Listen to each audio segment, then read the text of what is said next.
Bismillahirrahmanirrahim. Assalamualaikum warahmatullahi taala wabarakatuh. Today we would like to talking about one of the radiation measurement types, that is thermoluminescent detectors. So before we go through for our topic, let us to introduce ourselves. Firstly, my name is Akbar Rushaidi bin Azizan, matrix number 058370. Okay, next, my name is Muhammad Fahmi bin Ahmad Tajuddin and my metric number is 058721. Next, my name is Muhammad Husni Hussaini Bashim. My metric number 058975. And lastly, my name is Muhammad Zakwan bin Muhammad Zainuddin. My number matric is 058343.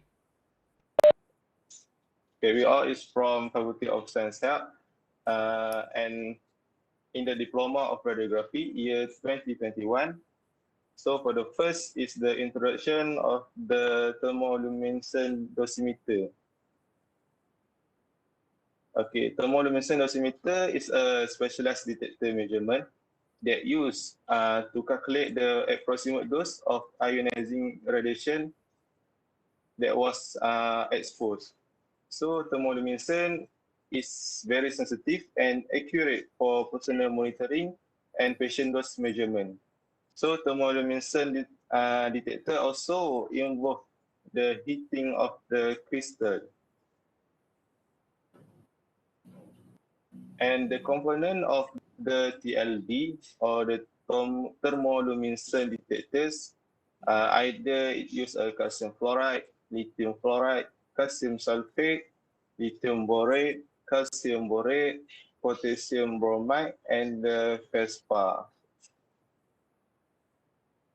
And the operation principle of the TLD, we can easily look at the diagram at the left side.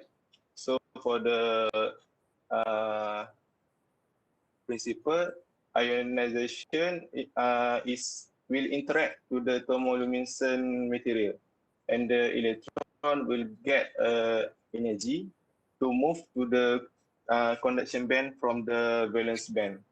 So electron will lose small amount of energy, which will cause fall into the electron trap energy band. So in this trap, electron represents stored energy for the time that the electrons are held, and the amount of this energy is dependent upon the radiation exposure. So when the heating, electron will release from the trap. Electron will back to the original state with emission of light. So PMT, the photomultiplier tube, will counter the amount of the emission light. The number of the photons counted is proportional or directly proportional to the amount of energy deposit in the crystal.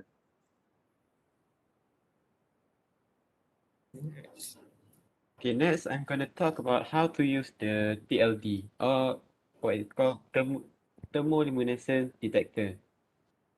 First of all, when you are at work, make sure you're wearing your badge after working hours, stored in a radiation-free environment. Remove the badge from your office, but don't throw it away. Place the badge on your neck or chest facing the source of radiation. If you are wearing a lead apron, the badge must be worn over rather than under the lead. The fetal monitor, which is worn in the abdominal region and underneath the lead and is given to declared pregnant workers, is an exception to this law. Badge should not be loaned or borrowed. Only the badge with your name on it should be worn. So each person have their own badge. When having personal X-rays or undertaking personal nuclear medicine tests, do not wear the badge. Your badge will have an exchange frequency of monthly or by calendar quarter based on risk. Every month, by the 5th day of the start of each monitoring period, return the badge on time. If you are given a ring dosimeter, place it on your dominant side with the label portion facing the palm.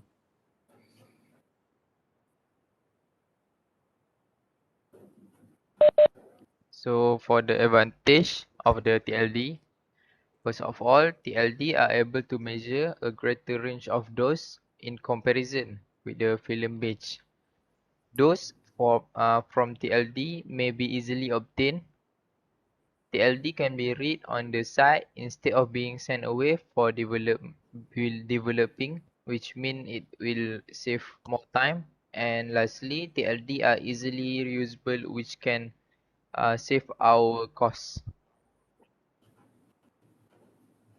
So for the advantage of TLD, each dose cannot be read out more than once, and the readout process effectively zeroes the TLD.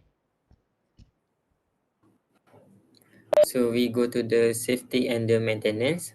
So this part we divided to three sections. So for the first one is we go to the handling.